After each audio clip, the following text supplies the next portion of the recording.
So, my name is Elizabeth Kraus, and I'm an active angel investor and the co-founder of MergeLane, a program designed to discover, accelerate, and invest in exceptional women and the companies they run. We recruit companies from all over the country, and we match them with investors, other resources, mentors to accelerate their business and prove that investing in women isn't just the right thing to do, but the smart thing to do. We select 10 high-growth startups each year for this program, and our applications are, drumroll please, actually open today. So we would love for you to apply. So today I have invited 3 participants of some of the world's leading accelerator programs to share some insider's tips on how to get into a top-tier accelerator. It's my pleasure to introduce Jessie Deye, co-founder and CEO of the Gild Collective, Alex Kronman, co-founder and CEO of FlyteDesk, and Lisa Winning, founder and CEO of HeTexted. So can you guys each start by briefly introducing yourself with a 30-second overview of your business and the accelerator program from which you graduated? Alex, let's start with you.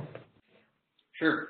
My name is Alex Kronman. I founded and I'm the CEO of FlyteDesk. We aggregate all of the best ways to advertise to millennials, and we make them easy to buy in one place. We span every medium from print, digital, at-home, experiential, mobile. I graduated from an accelerator called Boomtown just about a year ago, and in a week will be an alumnus of TechStars as well. Great. Thanks, Alex. Yep. And I don't know if this is intentional, but your video is not on if you want to turn that on. Oh, it was not intentional. Jessie, can you give us a quick introduction? Yes, absolutely. And I don't know if my video is on or not. I don't know if we have video permissions. Okay, well, we'll just go with it for now. Well, thank you for having me. My name is Jessie Deye. I am founder and CEO of a company called Gild Collective. We are building a scalable model for in-home craft parties for women. So we design very on-trend craft projects, source all of the supplies, and put them into portion-sized project kits so that a woman and her friends can have a craft night. It's a fun alternative to going out for wine, which us women know can get quite stale. And I am currently in the summer class at the Brandery, which is a startup accelerator focused primarily on consumer companies and the importance of developing a very strong brand. We're out of Cincinnati, Ohio, both ourselves, the company, and the accelerator, and demo days in 5 weeks, so we're rapidly approaching that. Fantastic. Thanks, Jessie. And then Lisa. Hi, thank you so much for having me. So my name is Lisa Winning, and I am the founder and CEO of a company called HeTexted. And what we believe is that situation-based advice is something that we're all going to be looking to our phones for in the future. And the first article that we thought would resonate really strongly is dating and relationships.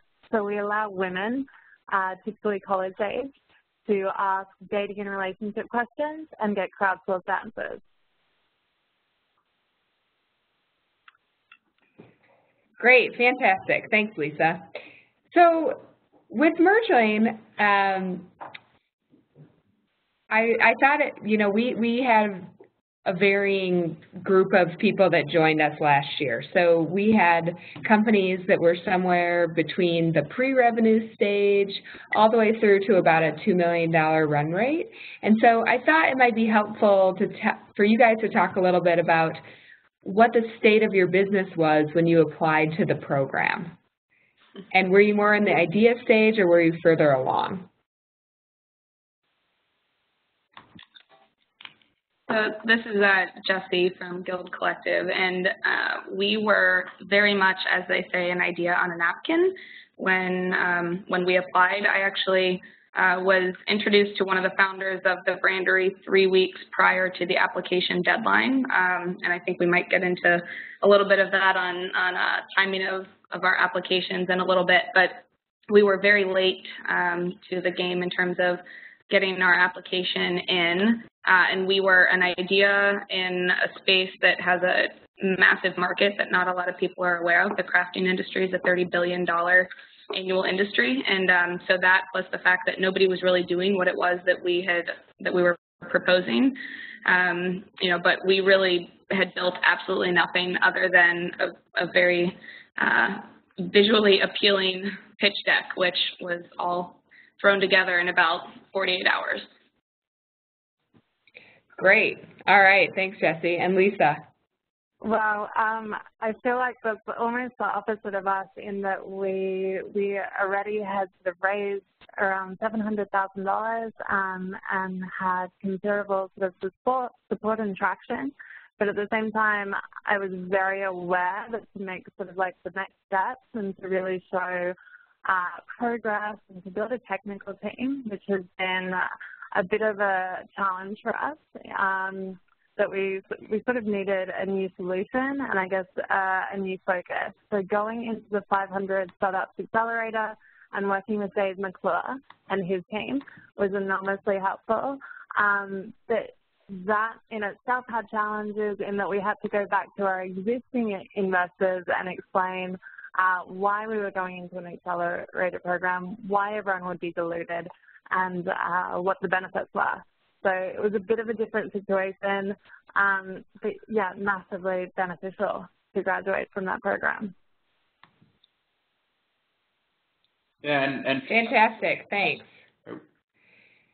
Alex. Yeah, for us, going into, and we can get into doubling up on accelerators in a little bit, but going into Boomtown, which was the first one that I did, I was a solo founder. I'm not technical. But we had,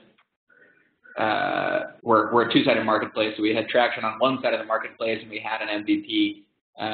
Coming into TechStars, which is obviously a more established program, we had a team had raised a little over $500,000 revenue, traction on both sides, and that looked quite different for us. Yeah. Great. Yeah, and just to give you a little bit of perspective from the MergeLane side, so in addition to the revenue statistics that I gave you, so ranging from pre-revenue to about a $2 million run rate, our companies had raised nearly $3 million in aggregate before graduating from the program. So some of our companies were similar to Lisa and having raised meaningful capital. And from my experience as an investor in several companies that have gone through an accelerator, a mentor for accelerators, and then also in the research that we did and deciding to found accelerators, I'm definitely finding that companies are applying for accelerators when they're much later in the game than was previously the case. Great. So did you guys have a previous relationship with the accelerator, or did you just apply cold? Lisa? Yes, so we applied cold and then made sure, I suppose, also to sort of bolster everything as much as possible in the lead up to that. So like even going through and updating our Crunchbase profile or making sure that 500, for example, uses AngelList a lot. So a good tip might be going and ensuring that your company, which even if it's an idea at that stage, looks as busy and as populated and as engaging as possible. So yeah, I wish I could say, I think the best way obviously is to find out who you have in common and go through LinkedIn profiles and try and get references. But having said that you can apply cold, and yeah, I think it works as well. Great. Yeah, and I would second that. So we actively do outreach to startups, and we look at several sites like AngelList, for instance, to find interesting companies. Alex? I think you're on mute. Oh. There you go. Thank you. Yeah, I mean, just to use our TechStars example here, we had been talking to Nicole Kraus, who used to run the Boulder program here for a while, and that was kind of our on-ramp, no pun intended, into the TechStars Accelerator. So yeah, that was definitely a relationship that we were kind of comfortable with from all sides before we even thought about doing it. Great. And then Jessie. Yeah, so with the Brandery, we were lucky enough that accelerator was kind of in our backyard. So it was in our town where I had some kind of random connections, but I did have a friend that was a previous graduate of the Brandery, and he was able to make an introduction to one of the founders, and through that we were able to grab coffee and kind of have that first chat 3 weeks before the application deadline. But I was even told in that initial coffee meeting that even having that connection and recommendation from somebody that had succeeded in the program before and kind of knew what it took was very helpful in at least getting me that initial meeting. Great. And, you know, I'd really second that as well. So one thing that I always tell companies that are interested in raising angel capital or participating in accelerators is to really work your network, because a warm introduction goes a long way. And it also shows that, you know, being an entrepreneur is unfortunately really, really hard. And so we look for entrepreneurs that can figure out a way to wiggle themselves into networks and really do their homework on what it's going to be like. And so, like Jessie mentioned, you know, talking to people who had gone through the program and working your network to try to get an introduction is also important. So why do you guys think your companies were selected for the program? So Alex, maybe we'll start with you on that one.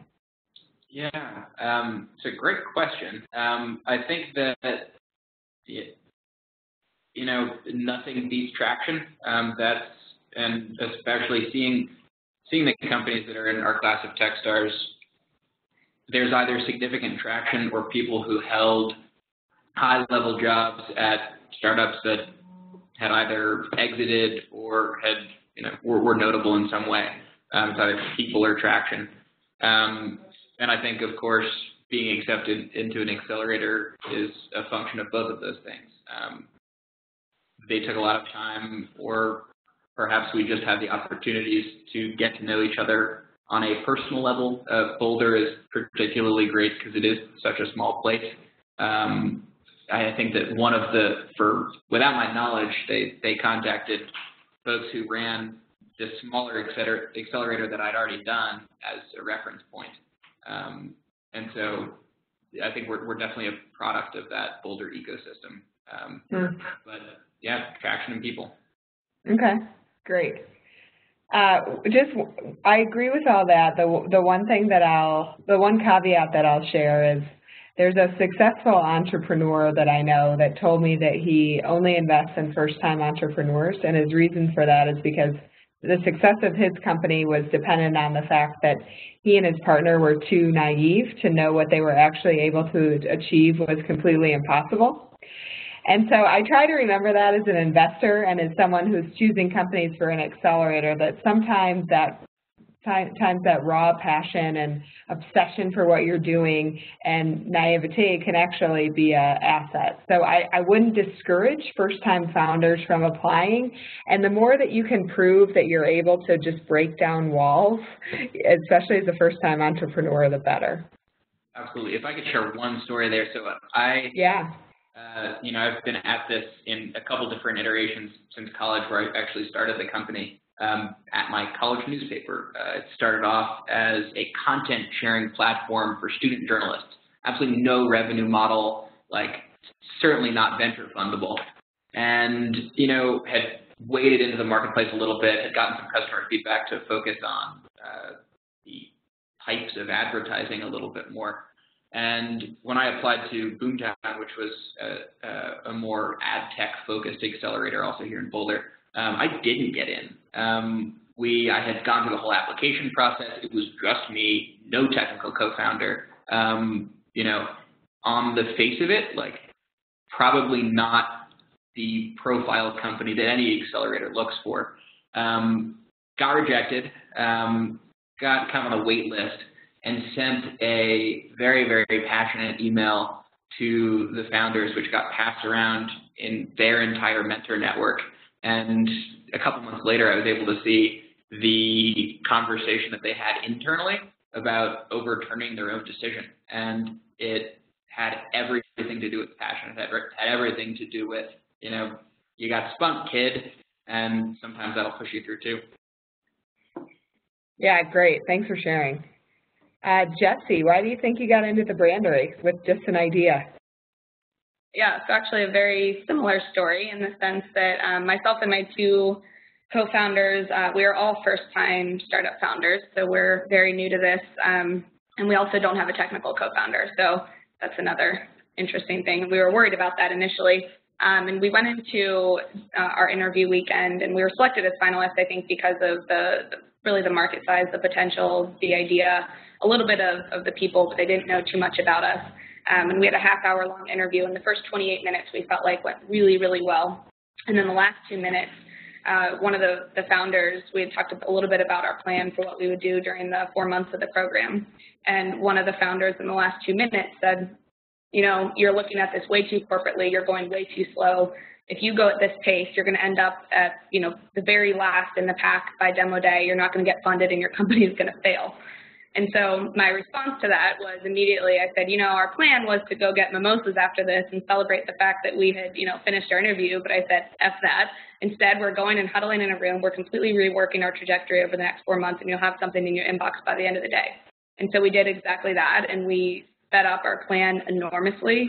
And we found out later, you know, they said, that's exactly why you got in the program, because you had this passion and, you know, you showed us that you were willing to work your ass off to make something happen. Yeah, great. I love that. So I heard Brad Feld say the other day, and I thought it was pretty insightful, that they don't look for passionate entrepreneurs, but they look for obsessed entrepreneurs. And he made that distinction. And I thought that was interesting because I think that, you know, the difference of being really passionate about something and then actually doing something about it are very different. And that's a perfect example of that. Thank you. Lisa, why do you think you got in? Yeah, I think you've each hit on really interesting points in that I know with us, sorry, I'm going to start my video again. I know with us, we certainly didn't have a lot of technical talent. I, at the time, didn't even have a visa to stay in the U.S. But I think so much in business ends up about being about storytelling and making a compelling sort of analysis for, you know, all the tricky sort of things you've already overcome and how you're going to build this enormous company. So despite having like some traction, we'd had 3 million people use our products at that stage, but we'd also been around for 18 months, 2 years, so that's a while. I think it really comes down to, as Alex mentioned, that sort of determination and grittiness and creating a story that's so compelling that the partner you're speaking to at the accelerator program has to, like, they just buy in, and they also feel really passionate and excited about it. So storytelling, I think, is a big one. Great. So, Lisa, let's continue on that point for just a second. So, you know, how did you tell your story, and how did you communicate your grit and tenacity in your application? I had done some research about 500 startups, and I knew that they loved entrepreneurs from different countries. And it's one of those things where you don't think it's necessarily available. But so I really emphasized that, like, I'd come all the way to New York, and I'd, like, you know, very scrappily started the company and just hustled. And that every time we got a no, we just sort of, like, plunged forward and, like, kept on searching for that yes from a partner, from someone like Condé Nast, who, yeah, I think it's about building value often through your partnerships and creating credibility that way, especially as we all have, like, quite young companies. So I think an easy way to create that value is to seek out partners who are always higher than you and to leverage up. Great, great. And Jessie, did you produce a video for your application, and any tips, if you did, on producing that video and the thoughts of the impact of that? Yeah, so we did produce a video. I think videos are a lot more important and impactful when you are not in town and they haven't had a chance to meet you first. My advice on the video is to have somebody else film it, so it's not, you know, a really just cheaply made kind of selfie video, but at the same time to not invest too much effort in production quality. I mean, what really matters is the content and the message that you're getting across, because I can imagine that founders of accelerators are looking to see that you're more focused on spending time building the business than you are producing an award-winning video.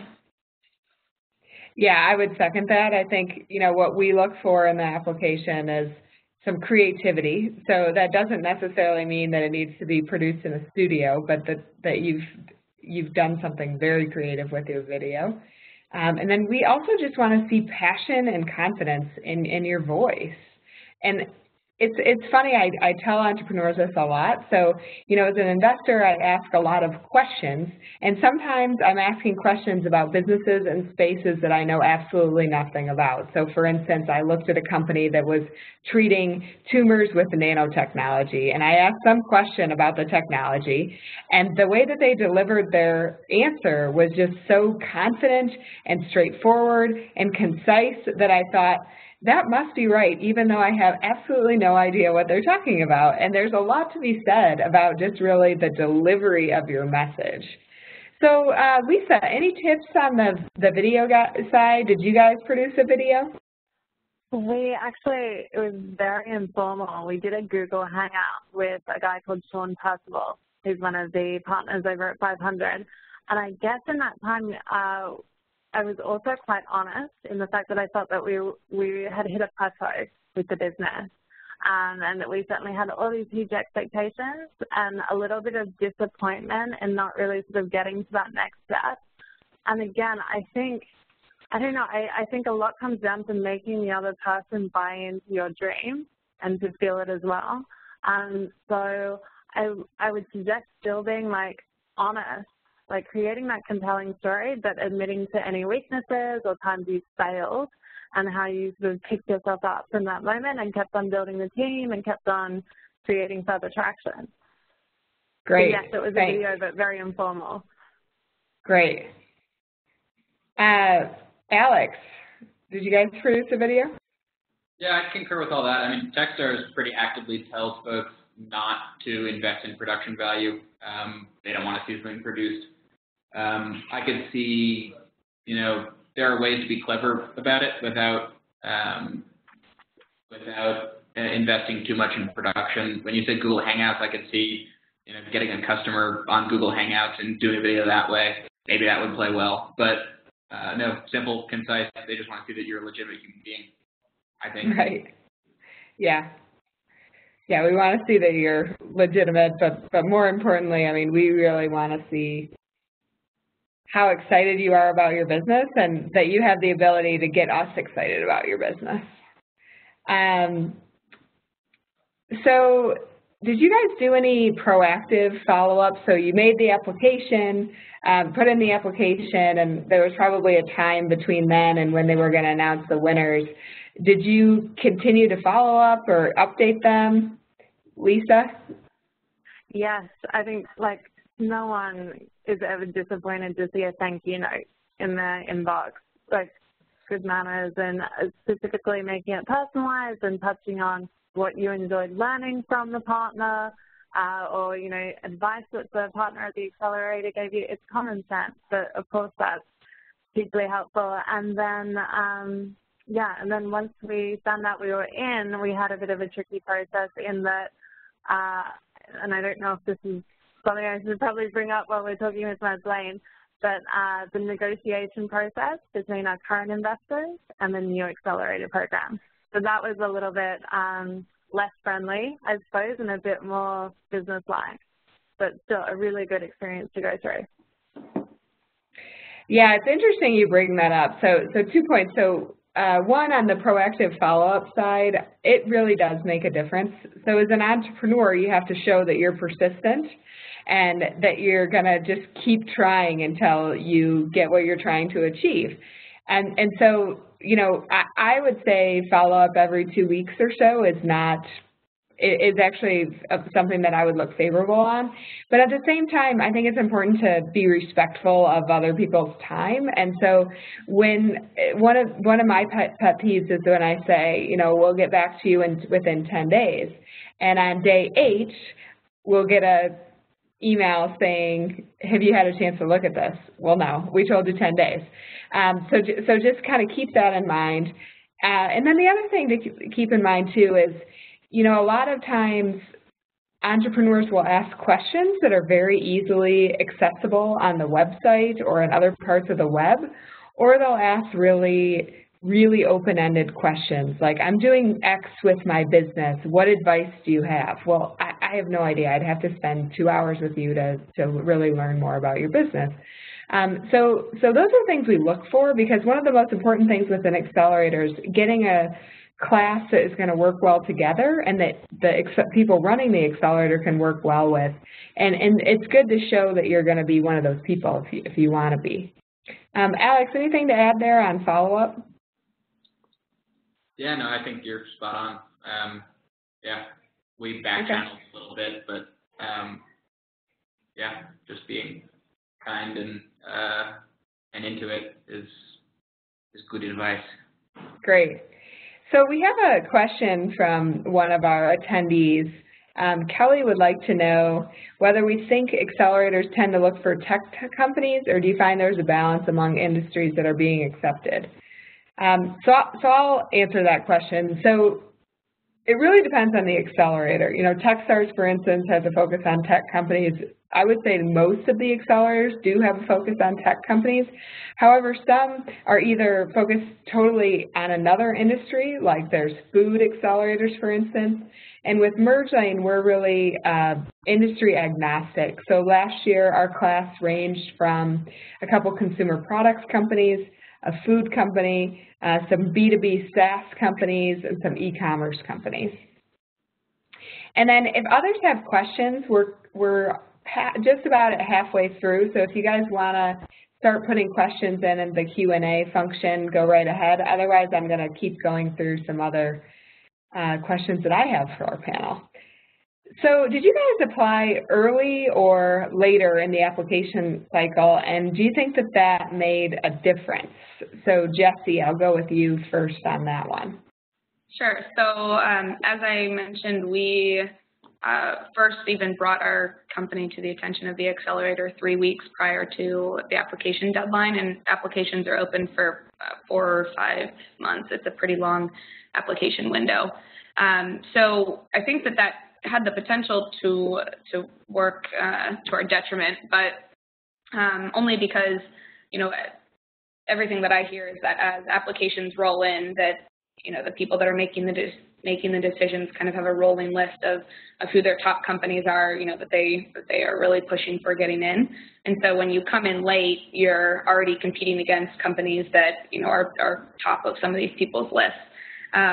However, for us, you know, I guess they liked our idea enough, and we were, you know, able to prove that we were passionate or obsessed enough to be able to pull it off. So yeah, I mean, for us, applying late did end up working out all right. And one good thing about that is that because we were late in getting our application in, not late, I mean, we made the deadline, but very near to the end of the application window, it all moved very quickly for us. So we applied within 2 days.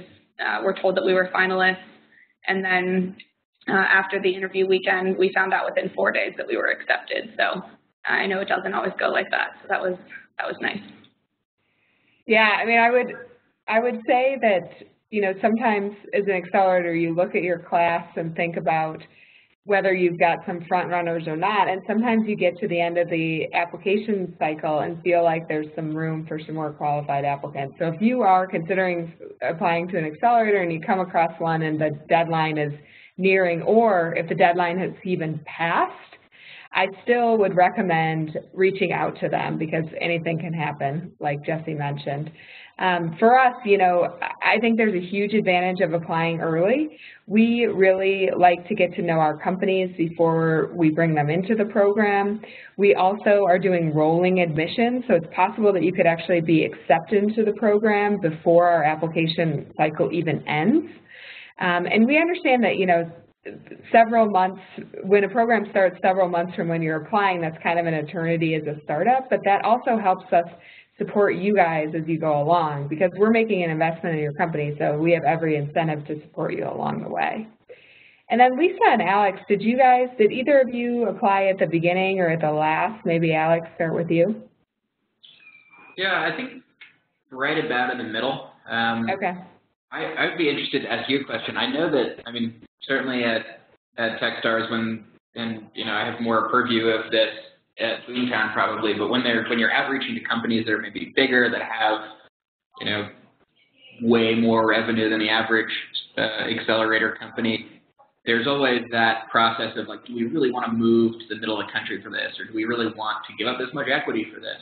And there's always that horse trading process, and I wonder if someone's super passionate, really driving hard towards the end of that process, that's a good time for an underdog to sneak in. I'm just curious.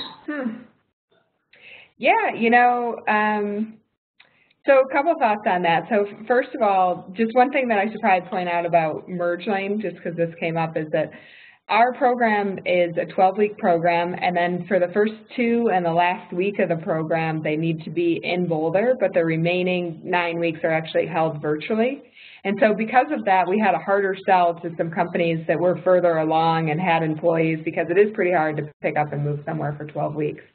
But on the coming in as an underdog, you know, one thing that I found as an investor, and I've seen this in running an accelerator as well, is you learn a lot about the company through the negotiation process. And at some point, it just doesn't become worth it, because, you know, we want to have curious entrepreneurs who are going to value our program. And sometimes something that might look really good on paper is just not going to be a fit. And so as we go through that negotiation process, sometimes those things come out, both in, you know, us kind of realizing that maybe the entrepreneur isn't as curious as we thought, or us in realizing that the entrepreneur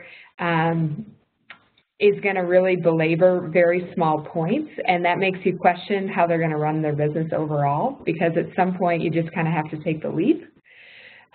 So yeah, companies do fall out in the negotiation stage, which is why we always have alternates, and it's also why we don't announce the companies until the last minute, because you never know who's going to come in.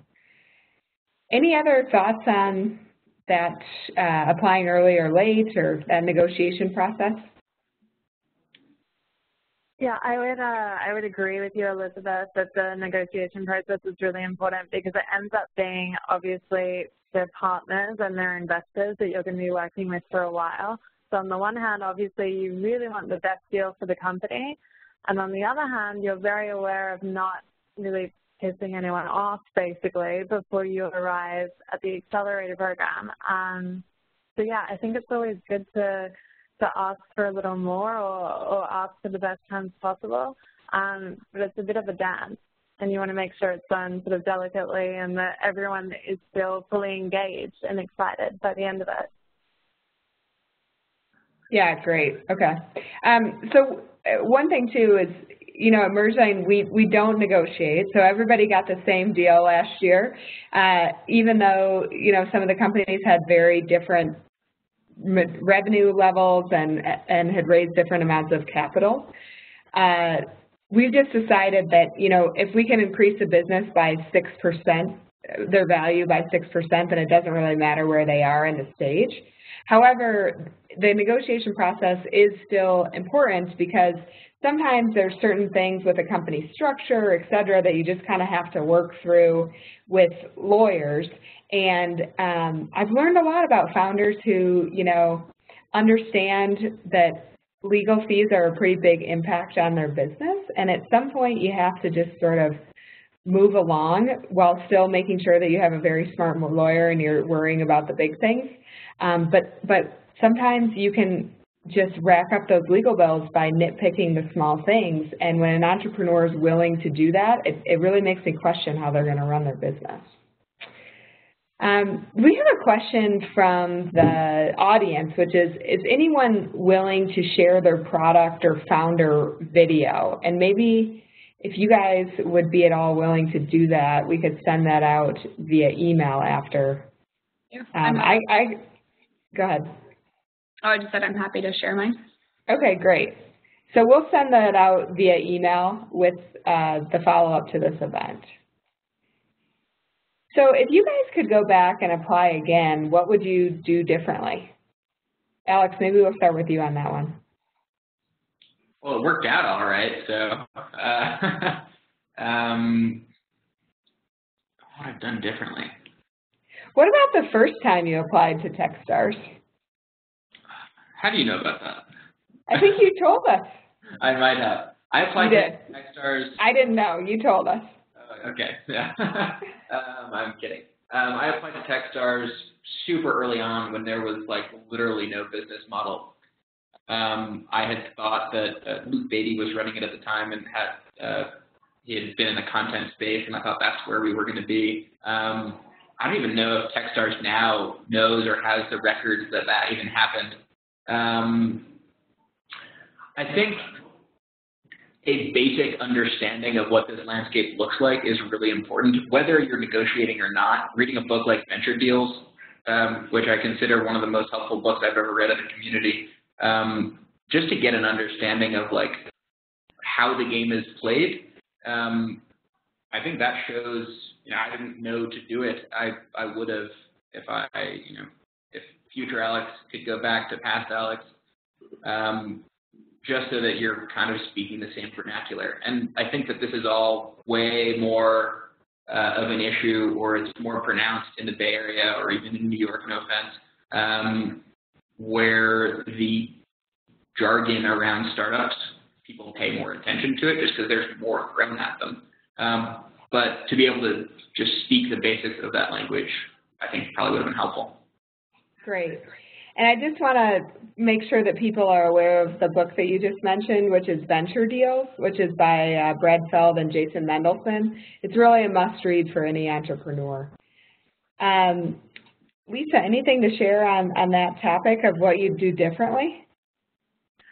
I have some regrets in not being, I guess, more immersive in the program, because it really is an extraordinary opportunity to learn from the teams that are surrounding you. Like, it's going to be really rare that you'll ever be in that environment again where you have people who are insane enough to drop everything, basically, to really back a company and to chase after their dreams. So I think, yeah, if anything, I would sort of go harder if I was able to do it again and really just go for it. It was particularly inspiring seeing, I think you touched on before that, there are all different stage companies that are often involved.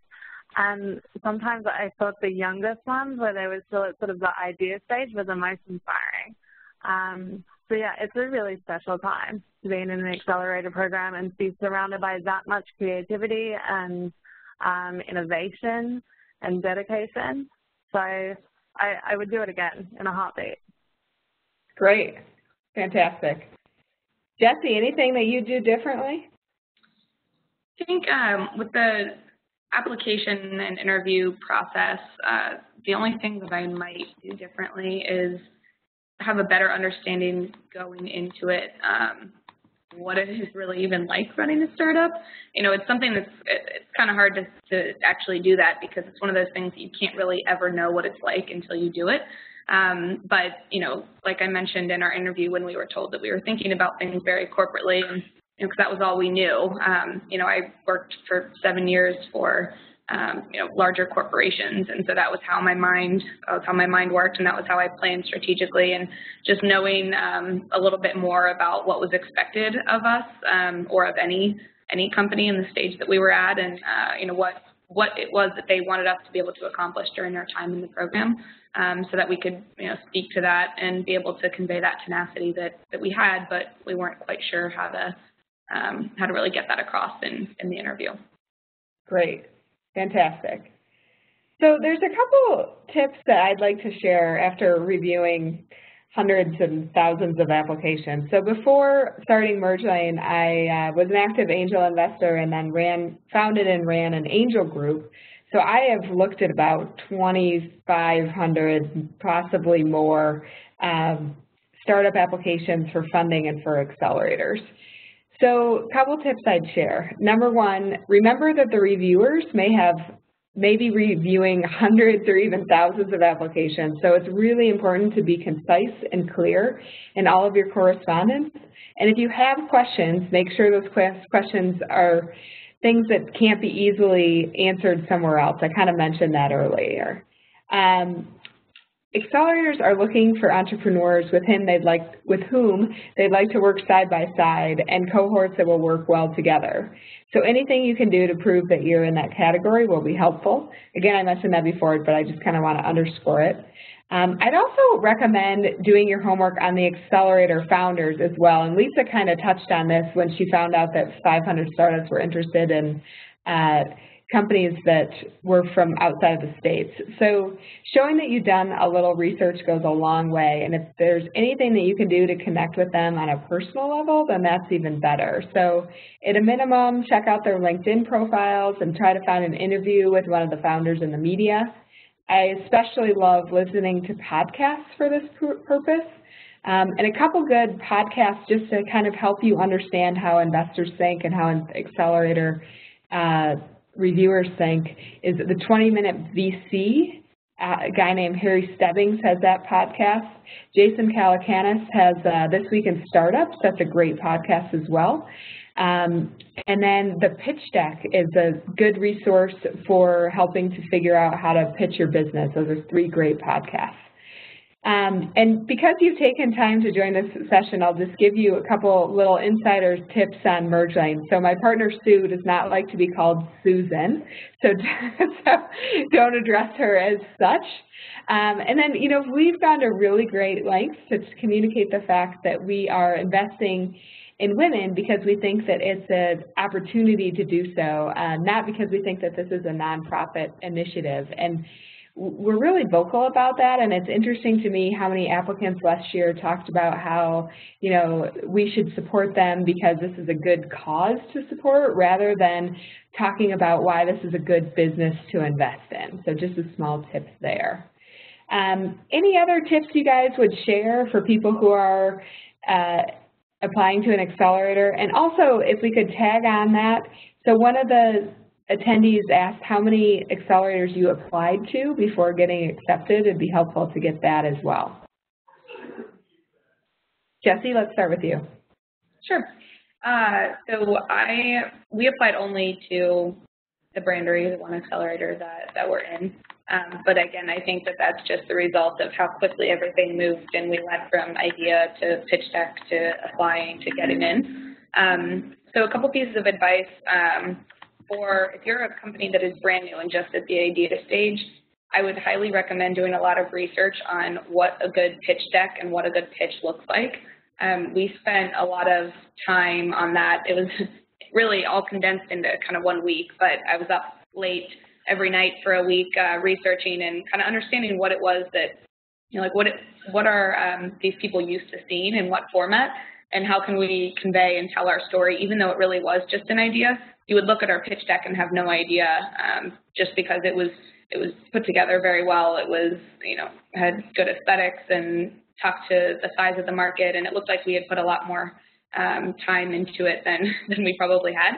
And then the other thing is that, for our program specifically, they receive over 1,000 applications each year. And if you're not directly connected, I know that you guys have referred to this a little bit throughout the call already, but don't just apply and do nothing. Yes, you can apply cold. There's plenty of programs or plenty of companies that are in our program right now alongside us in our cohort that didn't know anyone or didn't have any connections initially when they applied. But, there are ways to reach out to find people on Twitter or LinkedIn or, get to know who these people are and contact them, shoot them, an email or a tweet or whatever it is, just letting them know that you're excited about your application and do something to make your application specifically at least rise to, the top 50%, because most of the companies that apply are probably applying and doing nothing. And so it's going to take something really special for those companies to stand out. Great, thank you. So I'd love to get any insight Lisa and Alex have on this point, but we're kind of running out of time. So before we do that, I just want to make sure that people know how to connect with your company if they're interested. So Lisa, how would people find out more about HeTexted and connect with you if they're interested? Yeah, we're very available. So if anyone has any questions, I'm happy to be in touch. I'm Lisa, L-I-S-A, at HeTexted.com. And yeah, I think everyone's touched on some really important points, but like with early stage companies, so much is about creating those optics and that passion. As Jessie was mentioning, with like building a really beautiful deck is something that will stand you in good stead for the accelerator, for later fundraising. Yeah, I would say an amazing pitch deck is definitely one of the key ingredients. Great. Yeah, I think really thinking about your brand and everything that you're presenting, so the pitch deck is a great thing to point out. And then also, think about the touch points that an accelerator might check out, your LinkedIn profile. One of the things that I find a lot is that people don't list their current business as their main focus on LinkedIn, which one, makes it hard to find you, and two, makes us kind of question how committed you are. And then also just kind of do a quick inventory of all the things that you have profiles on. So a lot of times people will have angel list profiles that they'll forget about and they're really outdated or they're full of typos. Everything that you are presenting online is really a reflection of you and your brand. Alex, how about you? How would people connect with FlyteDesk and what might interest them about your company? Yeah, I'm easy to reach as well. I'm just Alex at FlyteDesk.com. We spell a little funny, F-L-Y-T-E. But if you spell it correctly, at least in the URL, that still redirects to us. Yeah, we are a very efficient way of reaching the millennial market. I've had startups ask if they could use us to drive app downloads. If you are an actual startup, we waive our fees. You can just buy at cost. Happy to do that for anyone who's interested. Yeah. Great. I guess just on pitch decks and kind of that process, to plug you guys a little bit, just because, when in Rome, Elizabeth, I read your on LinkedIn the pitch deck primer, which was one of the most succinct ways of doing that I've seen. So I think that would be a great resource. And was able to spend a bunch of time with Sue throughout TechStars because she's a mentor over here, and some time this morning, and she's just wonderful and incredible. So couldn't say more about you guys and her. Well, thanks, Alex. Yeah, Sue is really the pitch genius. I am in awe of how well she can help companies with a pitch. But that resource that Alex mentioned is on our blog, and it's a slide-by-slide guide to building a killer investor pitch. And then, Jessie, how would people find out more about your company and connect with you? Sure. So my email address, which is the easiest way to get a hold of me personally, is Jessie, Jessie, at gildcollective.com, and it's G-I-L-D. There's no U in the Gild. Or head over to our website, gildcollective.com. We have launched just locally in Cincinnati. We're 2 months old, so we're on the process of we're in the process of figuring out our scaling plans. But we are local in Cincinnati now. However, we are going to be looking at bringing on some key hires soon. So I will plug for any top developers. We would love to talk to you. But yeah, so feel free to head out to our website. There's a contact us form there, or Jessie at gildcollective.com. Great, thank you.